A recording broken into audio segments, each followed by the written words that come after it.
5 وقت کی نماز یہ میرے نبی کی آنکھوں کی ٹھنڈک ہے، 5 وقت کی نماز اس امت کی شان پہچان ہے۔ اور اللہ تعالیٰ نے پہلی امتوں پر اتنی بڑی مشقت ڈالی کہ ان کی نماز مسجد کے علاوہ کہیں نہیں ہوتی تھی، مسجد میں ہی ہوتی تھی۔ ہمارے لیے کتنی آسانی کر دی، جاب میں ہے مصلی بچھا نماز پڑھو، چلو مصلی بھی کوئی نہیں، زمین دیکھ اس پر کوئی گندگی تو کوئی نہیں ہے، بس زمین بھی تیرے لیے پاک ہے، چل نماز پڑھا۔ اور آسانی کر دی، پانی کوئی نہیں ہے، کوئی بات نہیں، مٹی میں ہاتھ مار، منہ پہ مل، پھر ایک ہاتھ مار، یوں کر، چل نماز پڑھ، میں تیری قبول کروں گا۔ یہ کسی امت کے ساتھ یہ نہیں ہوا، انہیں وضو ہی کرنا تھا چاہے پانی 50 میل پر موجود ہو۔ اور ہمارے لیے پانی کوئی نہیں ہے، چلو تیمم، مٹی میں ہاتھ ہمارا یوں کیا، پھر ہاتھ ہمارا ایک یوں کیا، ایک یوں کیا، چل بھائی اللہ اکبر قبول۔ عمار بن یاسر رضی اللہ تعالیٰ عنہ سفر میں تھے، ان کو نہانے کی ضرورت ہو گئی، نائٹ فال ہو گیا، تو انہوں نے سوچا کہ ویسے تو آدمی کو وضو کی ضرورت ہوتی ہے تو خالی منہ پہ ہاتھ مارا اور یوں کونیوں تک، لیکن مجھے تو غسل کی ضرورت ہے، تو خالی اس سے تو کافی نہیں ہوگا۔ تو انہوں نے کپڑے اتارے، اکیلے تھے، ریت کے اوپر کبھی یوں لیٹے، کبھی یوں لیٹے، کبھی یوں لیٹے، 3-4 دفعہ یوں یوں اور یوں رول ہوتے ہوتے پھر انہوں نے نماز پڑھی۔ آئے اللہ کے نبی کی بارگاہ میں، یا رسول اللہ مجھے رات کو نہانے کی ضرورت پڑ گئی، تو میں نے کہا وضو کے لیے تو خالی یہ 2 دفعہ کرنا کافی ہے، تو یہ تو نہانا تھا، تو میں تو ریت میں خوب رول ہوتا رہا۔ میرے نبی نے انما یکفیک ضربتان، ارے سیدھے بندے عمار، اس کے لیے بھی اتنا ہی کافی تھا کہ تو یوں کرتا اور یوں کرتا اور تو پاک ہو جاتا۔ اللہ نے اس نبی کے طفیل، اس محبوب مصطفیٰ صلی اللہ علیہ وسلم کے طفیل، اللہ نے کیا کیا سہولتیں اور آسانیاں ہمیں عطا فرمائیں۔ پھر نماز 4 کی 2 رکعت کر دی کہ بھئی تم مسافر ہو 2 پڑھو، روزے میں سفر میں روزہ معاف کر دیا، بعد میں رکھ لینا، بعد میں رکھ لینا، قضا کرنے کو حکم، بالکل چھوڑنے کا نہیں۔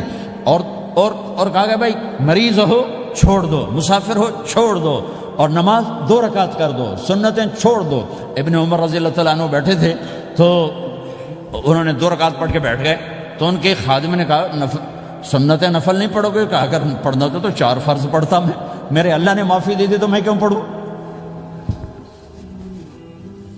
میرے نبی نے سفر میں سنتیں نہیں پڑھی کبھی، اپنی امت کو سہولت دینے، فجر کی سنتیں 2 پڑھتے تھے، اس کے علاوہ سنتیں نہیں پڑھی تاکہ میری امت کو سہولت ہو، آسانی ہو۔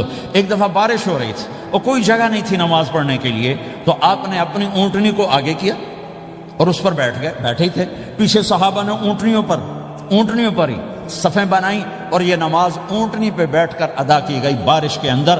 نماز اونٹنی کے اوپر نماز بھی ہو گئی، رکوع بھی ہو گیا، سجدہ بھی ہو گیا، سلام بھی ہو گیا۔ پہلی امتوں کے لیے نہیں تھا، سجدہ ہی کرنا پڑے گا۔ یہ اللہ کے محبوب مصطفیٰ صلی اللہ تعالی علیہ وسلم کی طفیل، میرے اللہ نے ہم پہ فضل و احسان کیا، تو میرے نبی کی زندگی میں عبادات میں نماز سب سے اعلیٰ نظر آتی ہے، سب سے نمایاں نظر آتی ہے۔ اور پھر بازار میں، گھر میں، دفتر میں، ماحول میں میرے نبی کے اخلاق، یہ زندگی کا دوسرا روشن پہلو ہے۔ میرے نبی کی ساری زندگی 2 لفظوں میں آتی ہے، عبادت اخلاق، عبادت اخلاق، یا 2 اور لفظ، حقوق اللہ، حقوق العباد، حقوق اللہ، حقوق العباد۔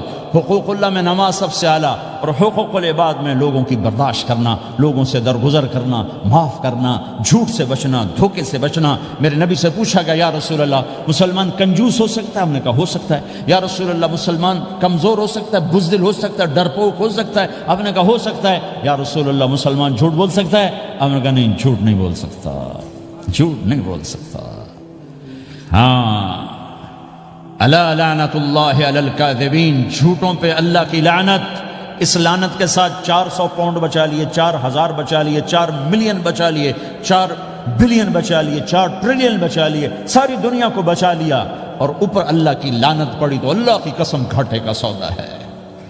اور سچے ہو گئے، سچ بولا، یہ میں 100 پاؤنڈ کماتا ہوں، لے لو جو لینا ہے اس میں سے، یہ میں 1000 پاؤنڈ کماتا ہوں، لے لو جو لینا ہے، یہ میں 50,000 پاؤنڈ کماتا ہوں، لے لو جو لینا ہے، کہ مسلمان کی زبان سے جھوٹ نہیں نکلتا، سچ ہی بولتا ہے۔ آپ تشریف لے جا رہے ہیں، ایک آواز ہے یا رسول اللہ، آپ نے یوں دیکھا، کوئی نظر نہیں آیا، پھر آواز ہے یا رسول اللہ، تو آپ نے دیکھا کہ ہرنی ڈیئر چھوٹی وہ کھڑی ہوئی، رسی میں بندھی، تو آپ نے کہا کیا ہوا؟ کہا جی آپ کا صحابی مجھے پکڑ کے لایا ہے، میرے چھوٹے چھوٹے بچے بھوک سے رو رہے ہوں گے، آپ مجھے چھوڑ دیں، میں بچوں کو دودھ پلا کے واپس آ جاتا، مجھے پتا ہے میرے اللہ کی تقدیر میرے بارے میں کیا ہے۔ تو آپ نے کہا اگر تو واپس نہ آئی تو پھر تو اس نے کہا مجھے اللہ جہنم میں ڈال دے. آپ نے اس کی رسی کھول دی, خود وہیں بیٹھ گئے. اس نے دوڑ لگائی اور پہاڑوں میں گم ہو گئی. تھوڑی دیر کے بعد وہ دوڑتی ہوئی آئی اور آ کے سر یا رسول اللہ میں حاضر ہو گیا. تو آپ نے اس کو باندھ کے وہیں آپ بیٹھ گئے نہیں. دیر کے بعد وہ صحابی آئے جنہوں نے اس کو شکار کیا تھا, پکڑا تھا. تو کہنے لگے, ان کا یا رسول اللہ آپ یہاں کیسے؟ کہ میں ایک درخواست لے کر آیا ہوں. کیا؟ کہ یہ ہرنی مجھے ہدیہ کر دو. کہ یا رسول اللہ سب کچھ آپ کا ہے, کہنے بس یہ ہدیہ کر دو. یا رسول اللہ حاضر. تو آپ نے اس کو لے کر رسی اس کی گردن سے نکالی کہ جا بچی اپنے بچوں کے پاس جا کے خوشی منا. سچ نجات دیتا ہے اور جھوٹ ہلاک کرتا ہے. ایک ہرنی جان کی بازی کھیل گئی سچ بولنے کے لیے. تم چند پونڈوں پہ جھوٹ بولتے ہو, ایمان کو برباد کر کے رکھ دیتے ہو. مسلمان جھوٹ نہیں بولتا, مسلمان دھوکہ نہیں دیتا, مسلمان کی زبان سے سخت بول نہیں نکلتا, کسی کو بے عزت نہیں کرتا, کسی کو کی بے کرامی نہیں کرتا, کسی کا دل نہیں توڑتا, کسی کو ذلیل نہیں کرتا, خود سہتا ہے, اوروں کو خوشیاں دیتا ہے, خود دکھ سہتا ہے, اوروں کو راحت دیتا ہے, خود تکلیف سہتا ہے. یہ میرے نبی کے اخلاق ہیں, یہ میرے نبی کی زندگی ہے, اور یہ اسلام کا سب سے بڑا چیپٹر ہے, اور سب سے مشکل چیپٹر ہے. جب میرے نبی نے لمبی نمازیں پڑھی تو اللہ نے روک دیا کہ میرے حبیب ما انزلنا علیک القرآن لتشقى, اتنی لمبی نماز نہ پڑھ کے تو تھک جائے. میرے نبی نے تبلیغ میں زور دکھایا تو اللہ نے روک دیا, فلتذهب نفسك علیہم حسرات. میرے نبی اتنا غم نہ کر کے آپ خود ہی آہیں بھرتے بھرتے آپ مر جائیں. میرے نبی نے مال سارا خرچ کیا, اللہ نے اس سے بھی روک دیا. ولا تبسطها كل البسط فتقعد ملوما محسورا. اتنا خرچ نہ کریں کہ آپ خود پھر دکھی ہو کے بیٹھ جائیں. خرچ کرنا بہت بڑا عمل, تبلیغ سب سے سارے عملوں کا سردار عمل. تبلیغ سے بڑا کوئی کام ہوتا تو اللہ نبیوں کو دیتا. اگر تبلیغ سے بڑھ کر کوئی کام ہوتا تو اللہ نبیوں کو دیتا. گشت سے بڑھ کر کوئی محنت ہوتی تو اللہ نبیوں کو دیتا.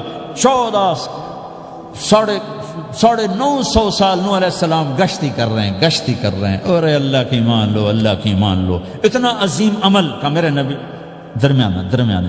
نماز سب سے بڑی عبادت, میرے نبی درمیانہ کام. لیکن جب میرے نبی نے اخلاق اچھے کیے, دشمن کو معاف کرنا. تو ایک آدمی آپ سوئے ہوئے تھے, آپ کی تلوار لٹکی تھی, ایک آدمی آیا, اس نے آپ کی تلوار اتاری اور یوں ہماری پسلی میں, آپ اٹھ کے بیٹھ گئے. اب وہ قتل کے ارادے کے لیے آ چکا ہے اور تلوار یہاں ہے. کہتا من یمنعک منی, اب بول تمہیں کون بچائے گا؟ تو آپ نے مسکراتے ہوئے کہا اللہ. تو اس کے ہاتھ سے تلوار گر پڑی, تو آپ نے اٹھا لی, آپ نے یوں سیدھی کی, اب تو بچا, تجھے کون بچائے گا؟ وہ کہنے لگا مجھے تو ہی بچائے گا. وہ تو اللہ کو جانتا نہیں تھا, کہ بابا مجھے تو ہی بچائے گا. تو آپ کہتے ہیں اس کا سر اڑا دو, یہ نبی کو قتل کرنے آیا ہے. میرے نبی نے فرمایا کلمہ پڑھتے ہو؟ کہ نہیں پڑھتا.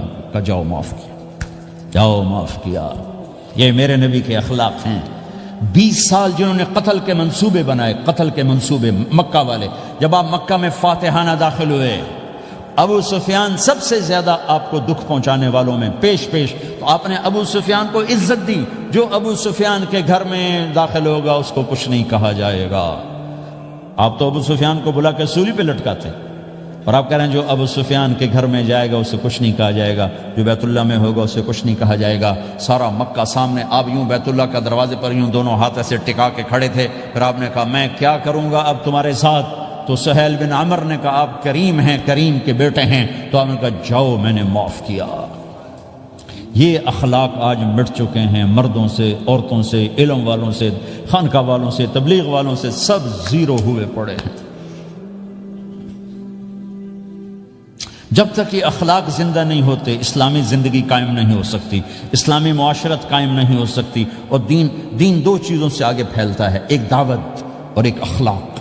دعوت اور اخلاق. دعوت نہیں ہوگی تو اخلاق وہیں پڑے رہ جائیں گے, اخلاق نہیں ہوں گے تو دعوت کوئی قبول نہیں کرے. میرے نبی نے کتنے معجزے دکھائے مکے میں, نہیں کلمہ پڑھا. بدر میں ان کے 70 مارے گئے, فرشتوں کو دیکھا, جبریل کے گھوڑے کی آواز سنی, کلمہ نہیں پڑھا. خندق میں شکست ہوئی, کلمہ نہیں پڑھا. پانی نکلتے دیکھا, انگلیوں سے کلمہ نہیں پڑھا. ایک بکرے کا ایک بازو پکایا, ایک بازو بکرے کا, ایک اگلا جو بازو تھا, اور 40 آدمیوں نے کھانا کھایا اور ایک بوٹی کم نہیں ہوئی, کلمہ نہیں پڑھا. لیکن جب میرے نبی نے کہا جاؤ معاف کیا تو سارے ہی کلمہ پڑ گئے کہ واقعہ یہ اخلاق نبی کے ہو سکتے۔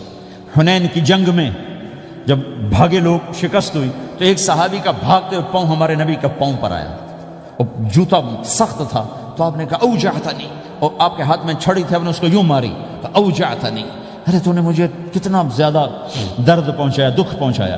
وہ بیچارے پگھل کے رہ گئے اور پریشان ہو گئے، اور کہنے فرماتے ہیں سارا دن میں پریشان، ساری رات پریشان کہ اللہ کے نبی کو میں نے تکلیف پہنچائی، اب میرا کیا بنے گا۔ اگلا دن ہوا تو اعلان ہو رہا تھا بھائی جس کا پاؤں نبی کے پاؤں پہ آیا تھا اس کو اللہ کے نبی بلا رہے ہیں۔ تو صحابی کہنے لگے میں نے سمجھا بس اب میری تو دنیا بھی گئی اور آخرت بھی گئی، اب میرے اوپر کیس بنے گا اور مجھے ڈانٹ ڈپٹ بھی ہوگی، میرا کتنا بڑا گھاٹا نقصان ہوگا۔ یہ حاضر ہوئے ڈرتے ڈرتے، تو آپ نے فرمایا میرے بھائی کل میں نے تمہیں چھڑی ماری تھی، وہ مجھے معاف کر دینا، اور یہ 80 اونٹ تمہیں ہدیہ دیتا ہوں، 80 کیملز۔